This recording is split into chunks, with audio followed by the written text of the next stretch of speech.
مفتی صاحب، ایک صاحب سوال کرتے ہیں، کیا کوئی آدمی نماز میں کسی ضرورت کی وجہ سے آنکھوں کی پتلی گھما کر دیکھ سکتا ہے یا نہیں؟ بسم اللہ الرحمن الرحیم۔ مذکورہ سوال کا جواب یہ ہے کہ نماز کی ادائیگی کے وقت اپنے آپ کو پوری طرح ذہنی اور جسمانی طور پر تیار کر لینا چاہیے تاکہ خشوع و خضوع بھی حاصل ہو سکے اور آدمی کا ذہن و دماغ پوری طرح نماز میں موجود ہو، خیالات کی وادیوں میں آدمی نہ بھٹک رہا ہو۔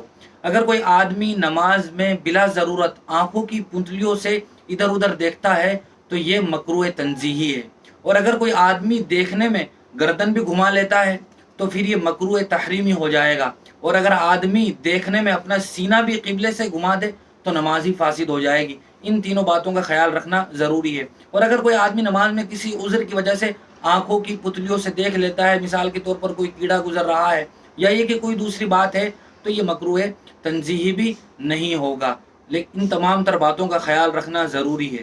بہت بہت شکریہ مفتی صاحب آپ کا۔ محترم سامعین ناظرین، آپ اسی طرح اپنے سوالات ہم تک پہنچاتے رہیں اور ہمارے دائرہ رقم یوٹیوب چینل کو زیادہ سے زیادہ شیئر بھی کریں، لائک کریں، اور آپ ہمارے ساتھ یوں ہی بنے رہیں۔